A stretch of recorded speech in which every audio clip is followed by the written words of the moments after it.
Welcome to Dial H for Heroclix, where I am your host, Hunter Smith.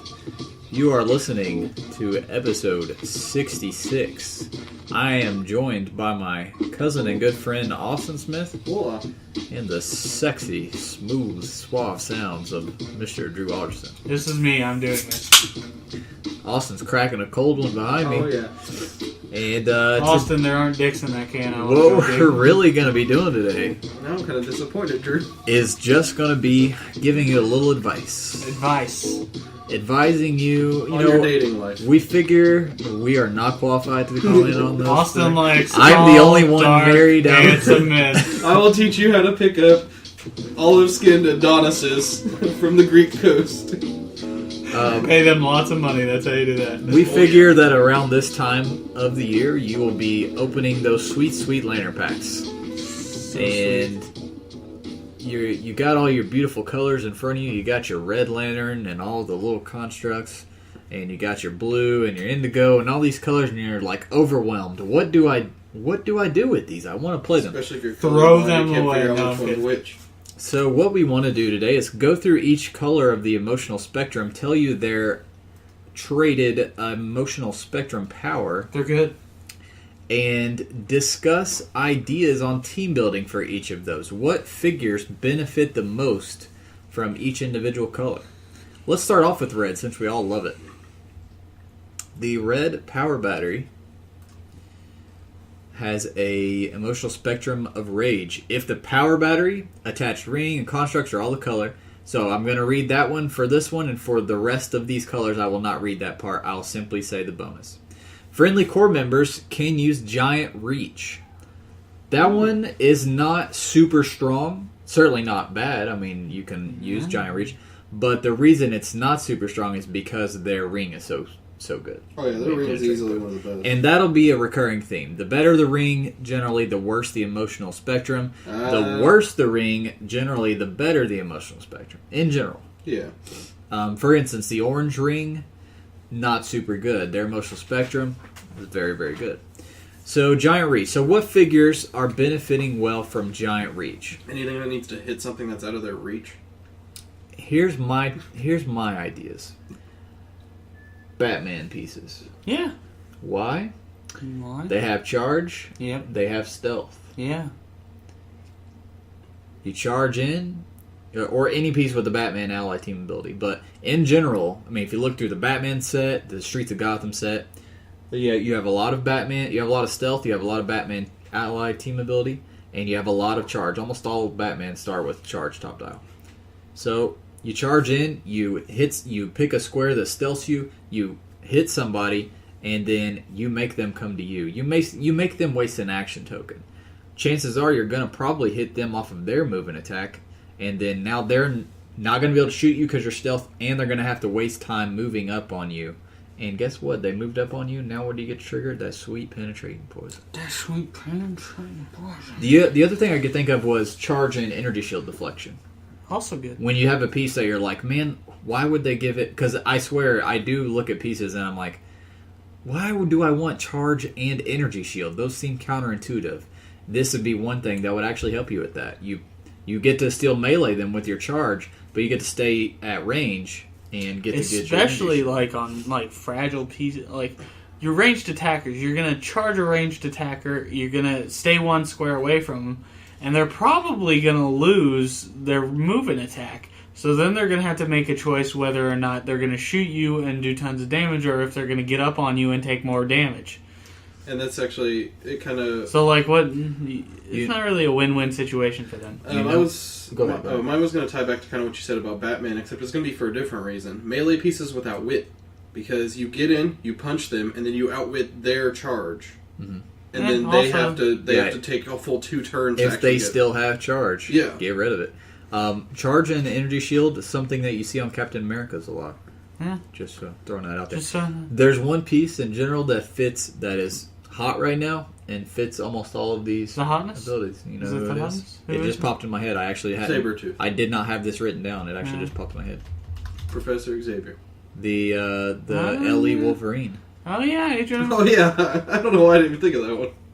He has charge and stealth on his movement ability, and then he has super senses for 3 clicks, energy shield for 3 clicks. So I love that he could piece. benefit. He's so In good. fact, Edward ran Red him Lantern with the red. He didn't have the battery at the time, but with the red ring for the poison. Doesn't Giant Reach give you carry? It does. Giant Reach also gives you carry, so everybody can benefit from carry, especially figures that aren't flyers. Which again, Batman pieces. So I think Batman benefits very well from red rings. Let's go with yellow next. Yellow. Yellow is one of the better ones, I think. It can potentially be very, very I strong. don't even know what it does, so we're going to Sinestro Core. What's the bonus? Opposing characters modify their attack values -2 when targeting a friendly core member of a higher point value. So, obviously, if your goal to trigger this is to be of higher points than your opponent, you're going to want to run this on one-man army style of teams. Especially if they already have a high defense. Yeah.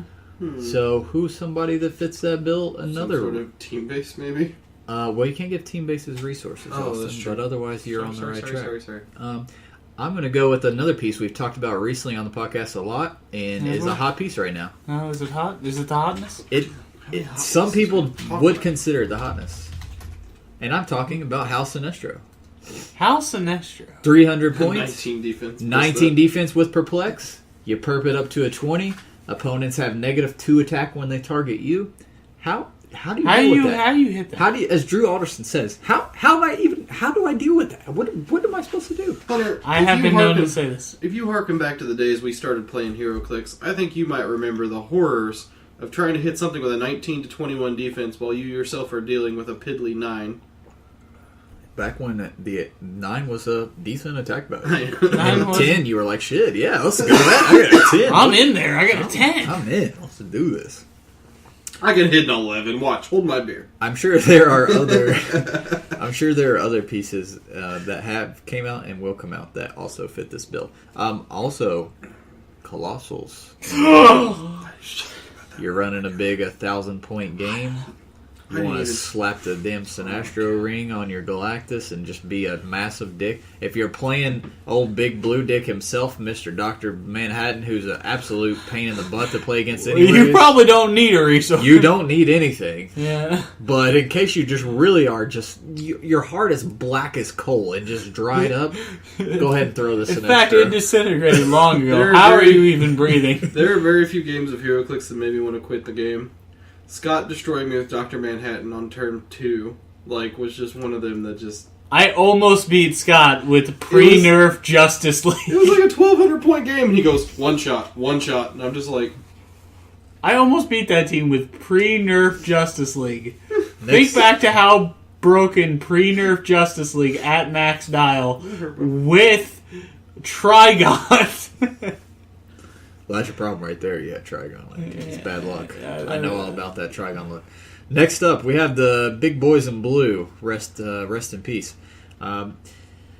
During each of your opponent's turns, one friendly core member may re-roll a roll made for itself. Now, Hunter, there is a defensive ability that's really, really good that I think a lot of people have been seeing a bit, and I can't recall what it is.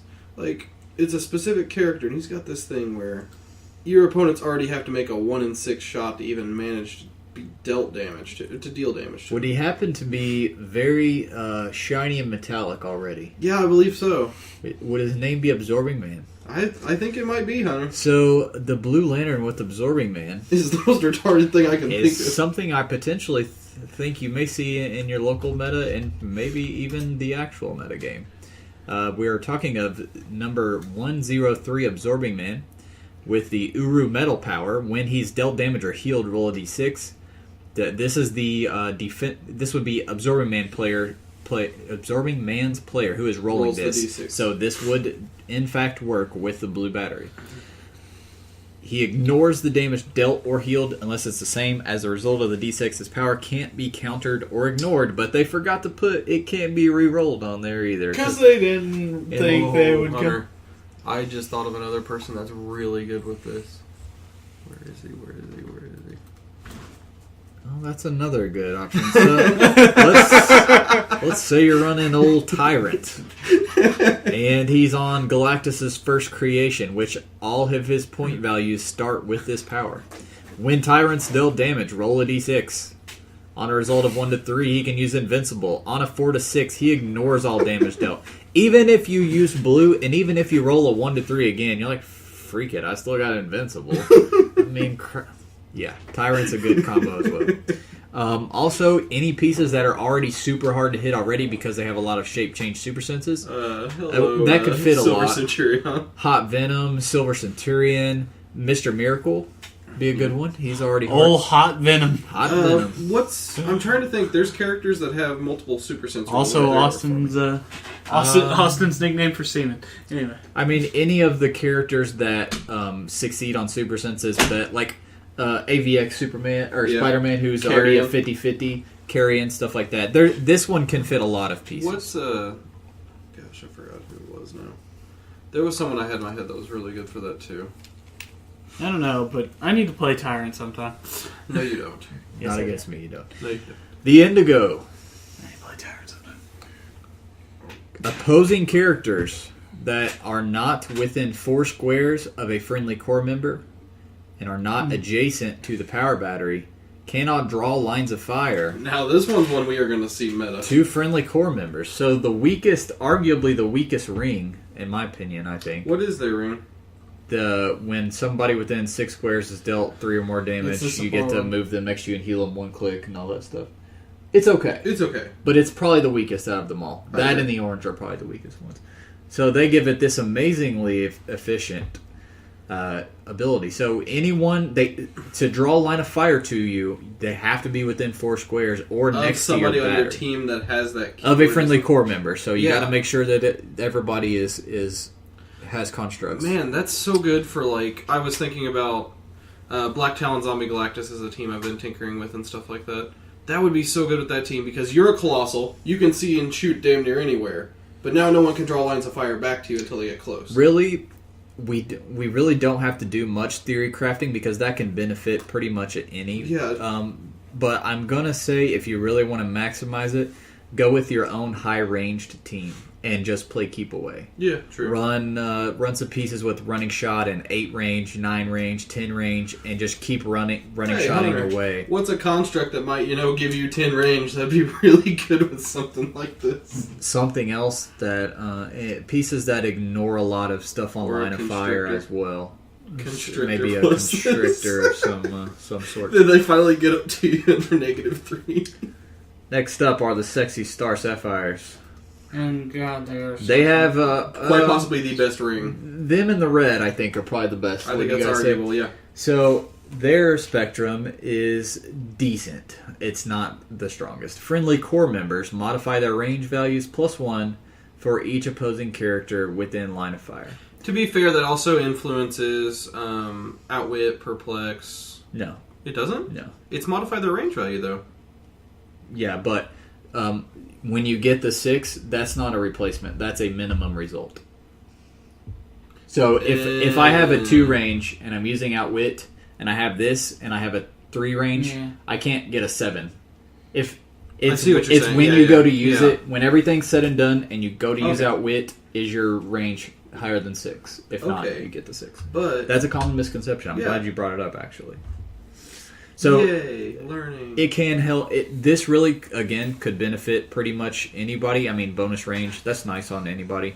Again, if you really want to get the most out of it, play a all range team or a mostly range team, especially if they have high range. So very similar to the Indigo. The thing is, though, when it comes to like meta play with something like this, I don't know that you're going to see 3 enemies within line of fire to get the most out of it.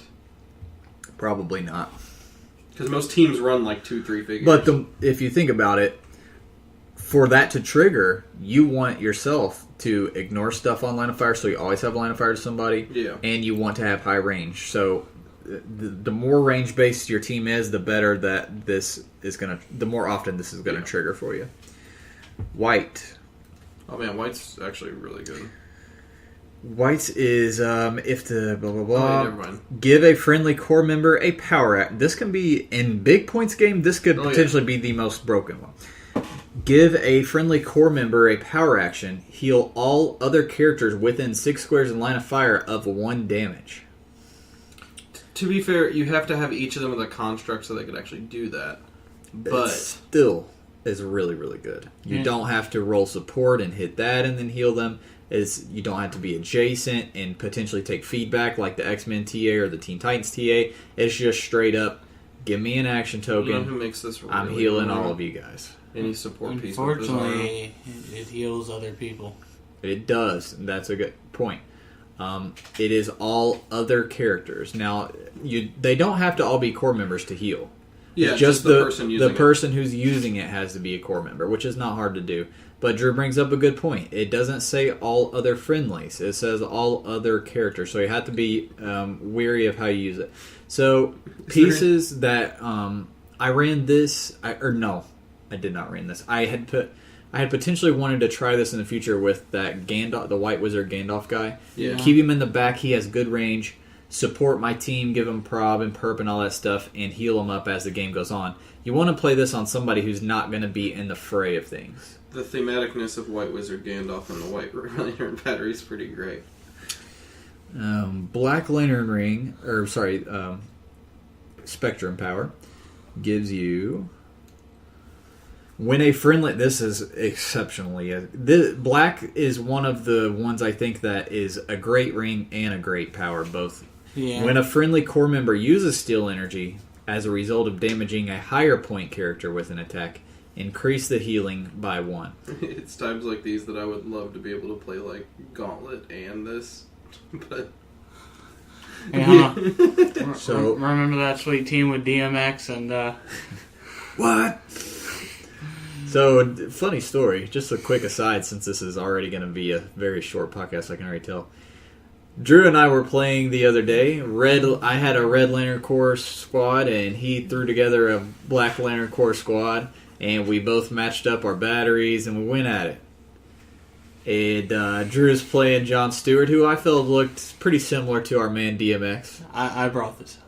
And so every time that Drew was ready to declare an attack on with John Stewart, I would pull up on the little laptop and hit play on DMX YouTube video. And, Let's get it on. Let's get it on. And we'd get some DMX action while Johnny Stewart made his little attacks over there.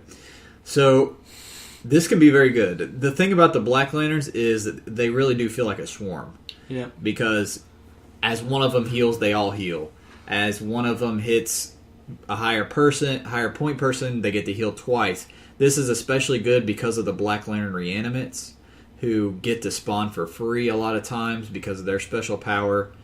It can be really, really good. I mean, then throw on top of that, you got John Stewart healing from ranged. So anytime he's shooting Firestorm somebody and healing, the range. Firestorm, it can be really, really good. As with anything with Steel Energy, this works best on pieces that are hard to kill. Bizarro, Grundy, Wolverines. Uru, Absorbing Man. It'll give you more chances to try to roll ones and try to heal yourself up. Wolverines, as Austin brought up, that already heal pretty often as That's well. what was played against me today was a Wolverine team that was just impossible to The orange one I really, really like. The orange one is... where'd it go? Give the power battery a power action. So in this case, this is one of the few ones, if not the only one, where the battery actually does the thing. Give the power battery a power action.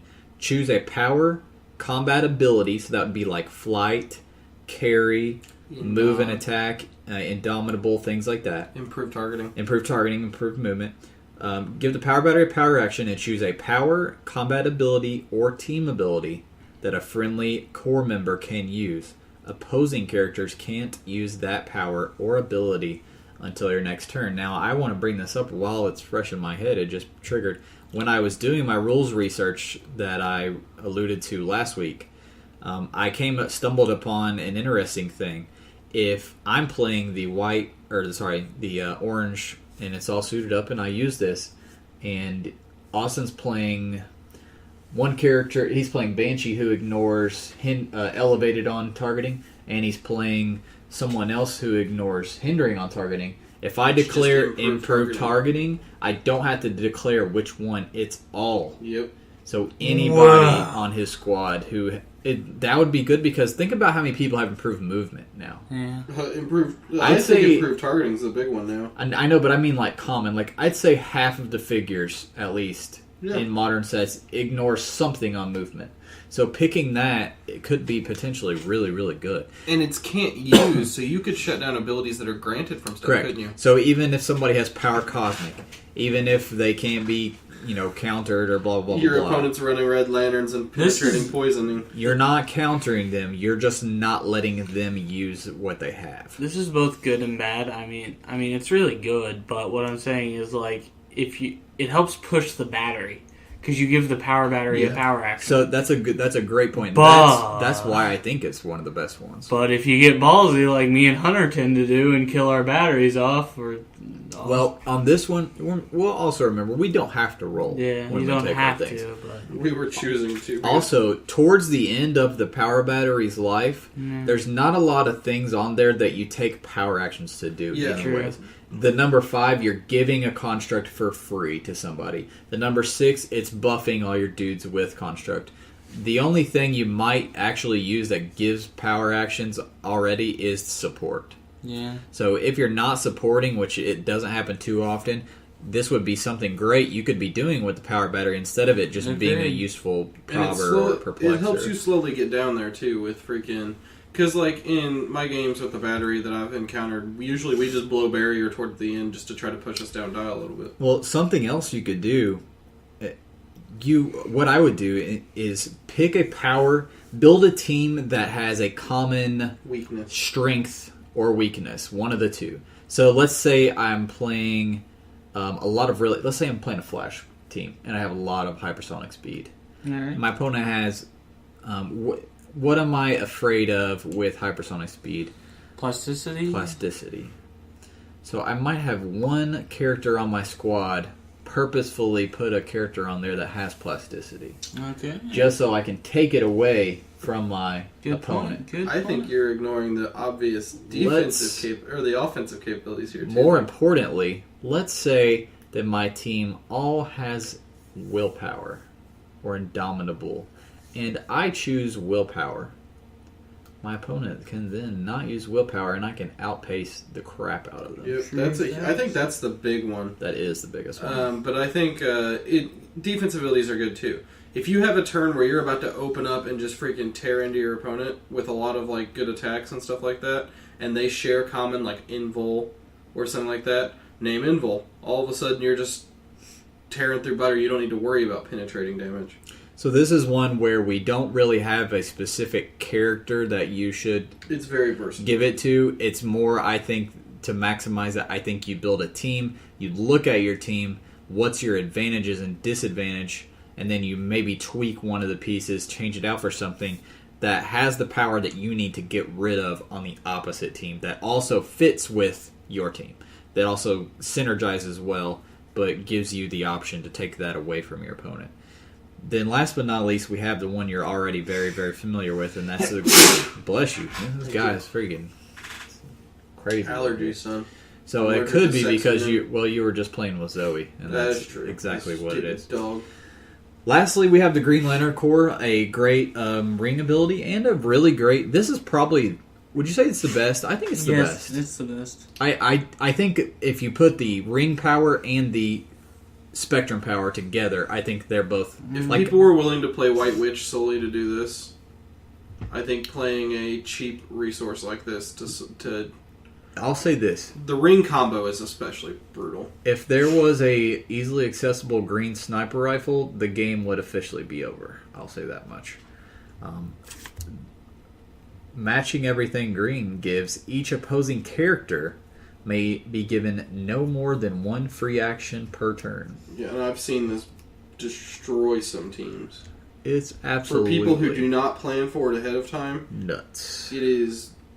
Oh, it's bad. Oh, you got charge and flurry there?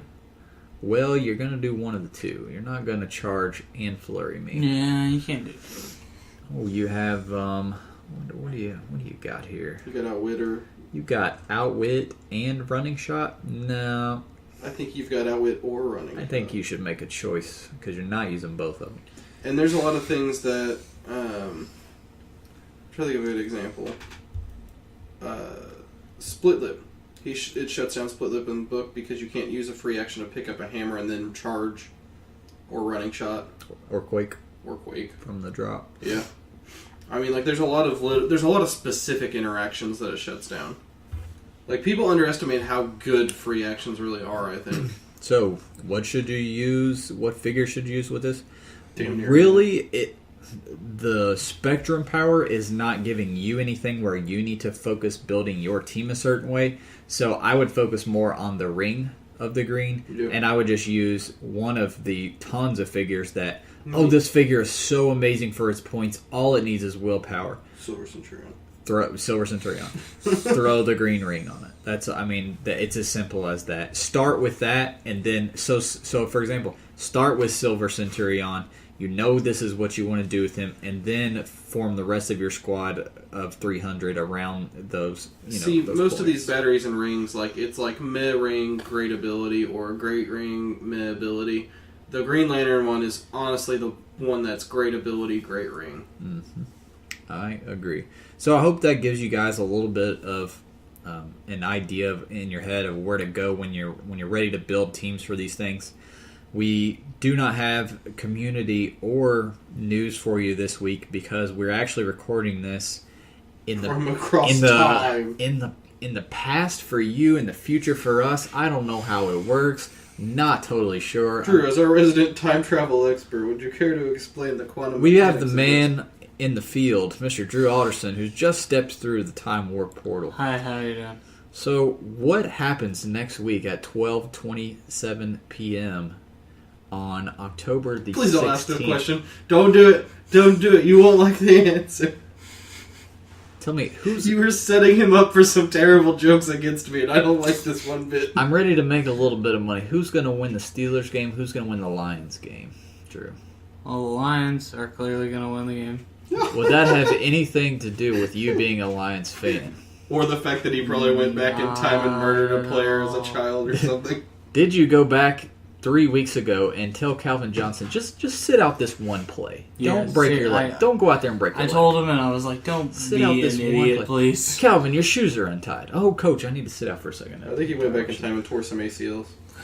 Like, Calvin, let me just Calvin. hit you in the back of the arm with a baseball bat. That'll be better than breaking your leg and be out for the rest of the season. I don't even know who the Lions are playing this week. Probably the Bears. Alright, but anyways, we're not going to be giving you all that this week because this is something we're recording ahead of time because next week is The Rock Dial H annual event. We hope that But we by are the seeing time- you guys there right now, if that makes any By the time they sense. listen to this would have been, The Rock would have been You yesterday. shut your mouth. We hope that right now we are seeing you there. I get the feeling we're causing a temporal disturbance and causing Earths to collide. We here. hope that yesterday... Just like penises colliding your buttocks. We hope that yesterday we saw you at the ROC and that good times were had. That's what we hope. Until next time, this is Hunter Smith, and I'm signing off for my cousin and good friend Austin. Hola. And the sexy suave Drew Alderson. Too suave for you. Short episode.